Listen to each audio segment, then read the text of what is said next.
नमस्कार, मेरा नाम आलोक है। आप लाइव स्टीज देख रहे हैं। बिहार के उप मुख्यमंत्री तेजस्वी यादव और कहें तो पूरा लालू परिवार अब फिर से सीबीआई के शिकंजे में आता दिख रहा है। Land for job scam. आपको बता दें 2004 से लेकर 2009 के बीच में जब राजद सुप्रीमो लालू प्रसाद यादव रेल मंत्री थे, उस दौरान अवैध ढंग से जमीन लेकर नौकरी दिए गए हैं। ये आरोप लगा है। नौकरी के एवज में जमीन लिए गए, पैसे लिए गए, ये आरोप लगा है। तेजस्वी यादव, राबड़ी देवी, लालू प्रसाद यादव सहित 17 लोगों पर चार्जशीट दायर कर दी गई है दिल्ली के राउंड एवेन्यू कोर्ट में।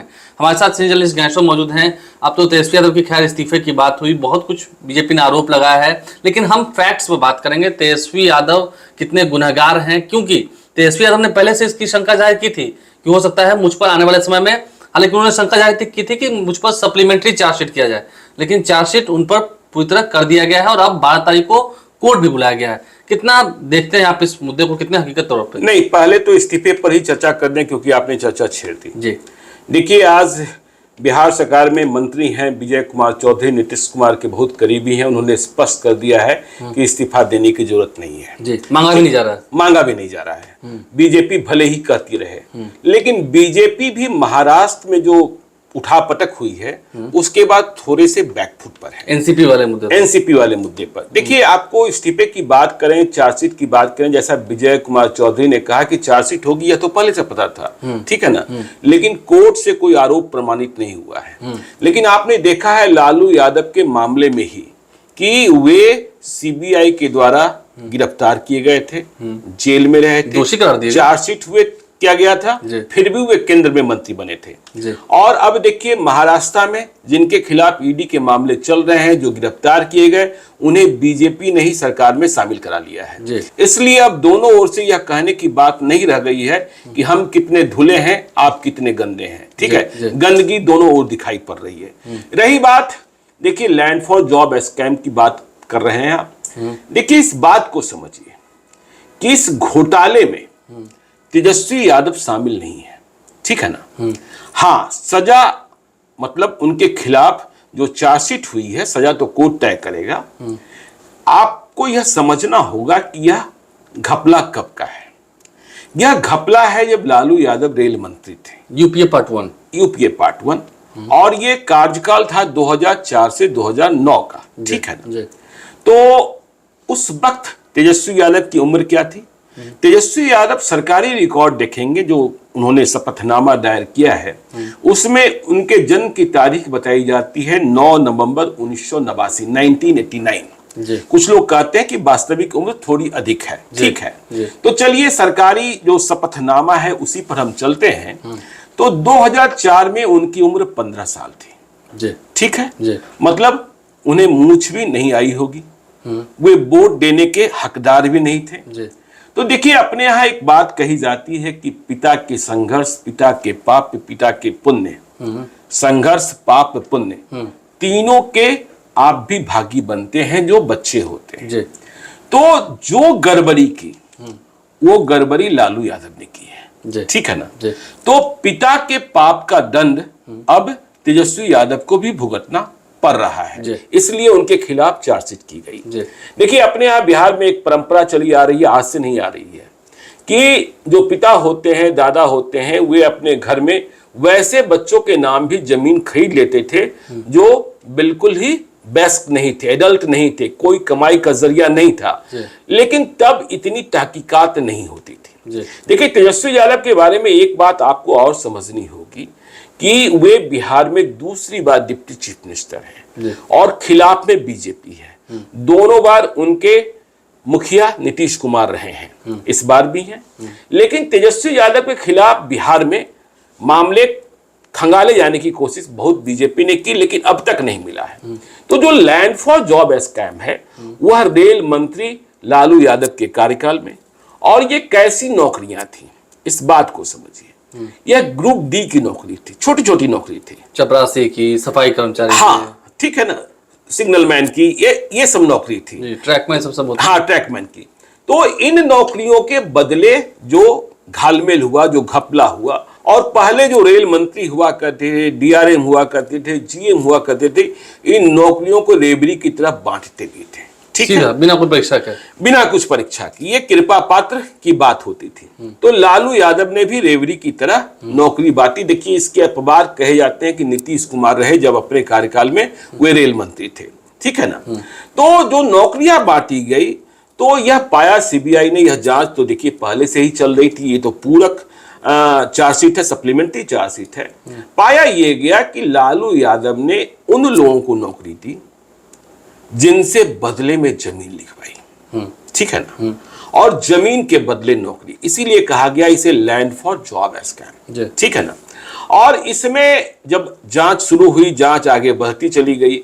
आपको मालूम है, देखिए यह बात भी सही है कि इसकी शिकायत मनमोहन सिंह से, तत्कालीन प्रधानमंत्री मनमोहन सिंह से सबसे पहले जेडीयू के तत्कालीन प्रेसिडेंट शरद यादव और जेडीयू के वर्तमान प्रेसिडेंट ललन सिंह ने ही की थी। ज्ञापन सौंपा था, ज्ञापन सौंपा, जो कल सुशील मोदी ने कहा भी, जो सुशील मोदी ने कहा भी।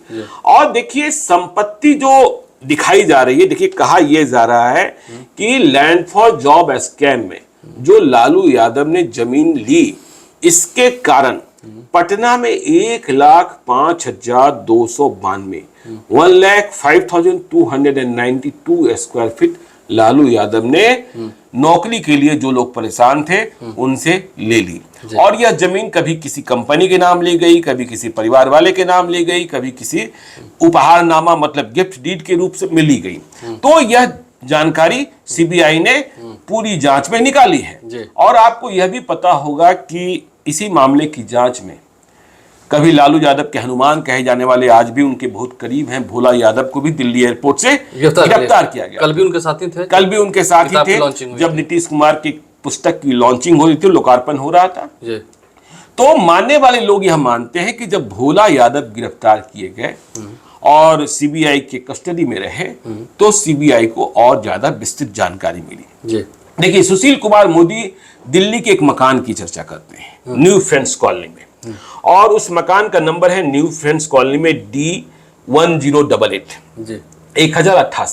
कहा यह जाता है कि इस मकान को 4 लाख रुपए में एके एक्सपोर्ट लिमिटेड या एके इन्फोसिस्टम है, उसके माध्यम से तेजस्वी यादव ने खरीद लिया था। जब उनकी कमाई नहीं थी, जब उनके पास कुछ नहीं था, ठीक है ना, युवावस्था में थे। और इसकी कीमत आज की तारीख में 150 करोड़ रुपए बताई जा रही है। तो कहा यह जा रहा है कि जब यह फ्लैट खरीदा गया, तब भी इसका मूल्यांकन, वैल्यूएशन कम दिखाया गया था, 4 लाख रुपए नहीं था। और देखिए, ये जो रियल एस्टेट में सौदे होते हैं, उसमें इस तरीके की गड़बड़ियां होती ही होती हैं कि जो एक्चुअल वैल्यूएशन है उससे कम पर जमीन की रजिस्ट्री, मकान की रजिस्ट्री, फ्लैट की रजिस्ट्री कराई जाती है। जहां तक देखिए, अब वो 4 लाख की प्रॉपर्टी 150 करोड़ रुपए कैसे होगी? मुझे पटना के कई लोग मिलते हैं जो वो कहते हैं कि उन्होंने 1990 में 23,000 रुपए कट्ठा, 23,000 रुपीज कट्ठा बेली रोड पर जमीन खरीदी थी। 23,000 रुपए? हाँ, सगुना मोड़ के आसपास। और वो जमीन जो है आज की तारीख में 1.5 करोड़ रुपए, 1.50 करोड़ रुपए प्रति कट्ठा के दर से बिक रही है, 2 करोड़ रुपए में बिक रही है। तो जमीन की कीमत आसमान की तरह बढ़ती है। और हमने जांच एजेंसियों के जो काम करने के तरीके हैं उसमें यह पाया है कि जांच एजेंसियां जब यह दिखाना होता है कि इनकी संपत्ति इतनी अधिक, तो अभी का जो करेंट रेट, हाँ, जो करेंट रेट है वह बता देते हैं। लेकिन जब सीजर करना होता है तो वो उस वक्त का रेट बताते हैं जिस वक्त खरीदी गई है, ताकि अधिक से अधिक सीजर प्राप्त किया जा सके। तो इस बात को आपको समझना होगा। और आप इस बात को भी समझिए कि सीबीआई ने चार्जशीट तो दायर कर दी है, लेकिन सिर्फ सीबीआई तक ही मामला सीमित नहीं है। इस मामले की जांच एनफोर्समेंट डायरेक्टरेट कर रही है। देखिए, हमने फिर से स्पष्ट करने की कोशिश की है कि इस घपले में प्रत्यक्ष तौर पर तेजस्वी यादव शामिल नहीं रहे हैं, वो बेनिफिशरीज रहे हैं। और सीबीआई चाहती थी कि तेजस्वी यादव कह दें कि उनके पिता ने गड़बड़ी की है, गड़बड़ तरीके से उन्हें जमीन दे दी है, ताकि पूरी तरह से लालू यादव को लपेट लिया जाए। तो ये समस्या पुत्र तेजस्वी यादव के पास रही। तो आपने कहा ना कि पाप और पुण्य, हाँ दोनों का, तो पुण्य भी तो मिला हुआ है। हाँ नहीं, पुण्य तो मिला ही हुआ है कि देखिए लालू यादव का प्रताप है, लालू यादव का संघर्ष है कि आज तेजस्वी यादव बिहार के डिप्टी सीएम है, क्योंकि उनकी पहचान वे जब विधायक बने और जब वे सीधे उप मुख्यमंत्री बने, डिप्टी सीएम बने 2015 में, हाँ, तो सिर्फ इसलिए बने क्योंकि वे लालू यादव के पुत्र थे, पुत्र हैं, ठीक है ना। आज भी उनकी पहचान इस रूप में, क्योंकि लालू यादव का किरदार तेजस्वी यादव के किरदार से बहुत बड़ा है। उन पर आरोप तो है ही, लेकिन सामाजिक न्याय के लिए उनका संघर्ष भी है जो नहीं भूला जा सकता है। तो देखिए, हम कह रहे थे कि ईडी की जांच, देखिए सीबीआई में चार्जशीट हुई है, 12 तारीख को राउज एवेन्यू कोर्ट में उन्हें पेश होना होगा। मैं कल सुप्रीम कोर्ट के वकील एके सिंह साहब से बात कर रहा था, वे कह रहे थे शायद सीबीआई के मामले में उन्हें जमानत मिल जाए, ठीक है ना, उन्हें जेल जाने की नौबत नहीं आएगी, क्योंकि जो प्रक्रिया है, सुप्रीम कोर्ट के कई डायरेक्शंस हैं जिसमें यह कहा गया है कि जो इन्वेस्टिगेटिंग एजेंसी है, यदि आपने जांच के तहत, जांच के दौरान गिरफ्तार करने की जरूरत नहीं महसूस की, तो चार्जशीट के बाद गिरफ्तार करने की जरूरत नहीं है, क्योंकि जांच पूरी हो चुकी है और अब किसी साक्ष्य को दबाए जाने की आशंका नहीं है। लेकिन बात इतने भर नहीं है आलोक, देखिए इन्फोर्समेंट डायरेक्टरेट जांच कर रही है, और वो इन्फोर्समेंट डायरेक्टरेट जो जांच करती है वो मनी लॉन्ड्रिंग की जांच करती है, रुपया कहां से आया, कैसे गया, क्या गड़बड़ तरीके अपनाए गए। और आजकल इन्फोर्समेंट डायरेक्टरेट का ज्यादा ही जोर है। आपको यह भी पता है कि इन्फोर्समेंट डायरेक्टरेट ने भी छापेमारी की थी लालू यादव, मीसा भारती, राबड़ी देवी, तेजस्वी यादव सभी के ठिकाने पर, और इन्फोर्समेंट डायरेक्टरेट ने कहा था उनके कई संबंधियों के यहाँ जो उत्तर प्रदेश में है, उनके यहाँ भी, हरियाणा में भी रेड हो गई थी, और कहा यह गया था कि 1 करोड़ से अधिक रुपए बेनामी बरामद किए गए हैं। तो वो जांच भी चल रही है। इसलिए सीबीआई के साथ साथ ईडी की जांच में यदि ये लपेटे में आ जाए और हथकड़ी सामने आ जाए तो कोई दूसरी बात होगी, ठीक है ना। तो सीबीआई की स्थिति ये है, और यह बात सही है कि तेजस्वी यादव ने लैंडफॉल जॉब स्कैम में खुद कोई घपला नहीं किया है।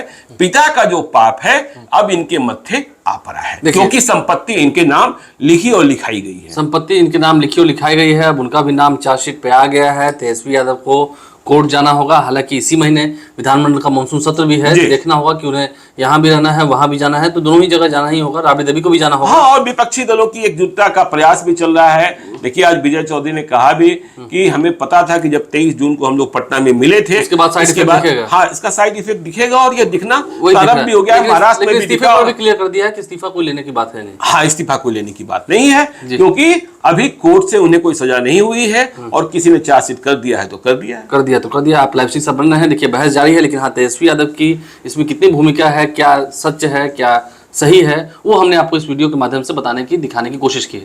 हमारे चैनल को सब्सक्राइब कर लें, क्योंकि गांव गलियों में, टोलों में, मोहल्लों में लोग ये समझ रहे हैं कि तेजस्वी यादव ने घपला कर दिया है। देखिए, जो पाप किया है आगे कोर्ट तय करेगा, वह लालू यादव ने किया है, लेकिन उन्होंने उस पाप का भागीदार अपने छोटे से बच्चे तेजस्वी यादव को इस रूप में बना दिया था कि उनके नाम जमीन लिखा दी गई, जिसका आज परिणाम जो है आज चार्जशीट के रूप में है। आप लाइव से सब बन रहे हैं। हमारे चैनल को सब्सक्राइब कर लें, साथ साथ फेसबुक पेज भी लाइक करें। धन्यवाद।